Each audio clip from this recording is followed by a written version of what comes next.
One of the most devastating pandemics occurred because of one bacterium, Yersinia pestis. Yersinia pestis was carried by fleas, which rode on the backs of rats. The rats would then climb onto merchant ships and hide in the holding tanks until the ship reached its destination.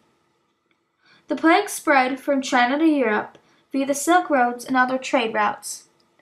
It only took 8 years for the plague to sweep Asia and Europe, and in 1346 reached Crimea. The painful symptoms of plague were swollen lymph glands, which typically pus or blood, high fever, purple-colored rash, headaches, chills, nosebleeds, vomiting blood, and seizures. Doctors were baffled, and many thought victims were breathing corrupted air as a cause of plague. Some even prescribed bloodletting as a cure. Because of their lack of knowledge, plague spread quickly, and many doctors also fell victim to the plague. The mortality rate was high, and victims usually died within 3 to 5 days after being infected. Families were torn apart, and banks were forced to close due to the loss of taxes. Soon, the Europeans turned to the church in order to protect them from the wrath of plague.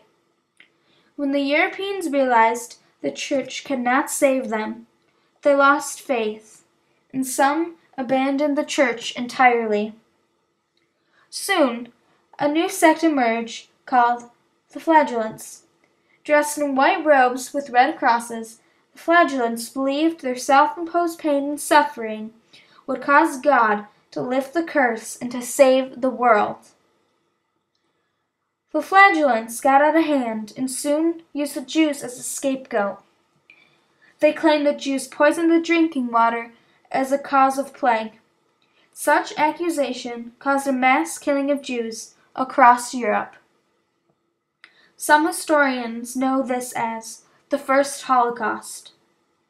The plague easily spread through Europe, and alone in 2 years killed 1/3 of European population. Children were often haunted by death and madness early in life.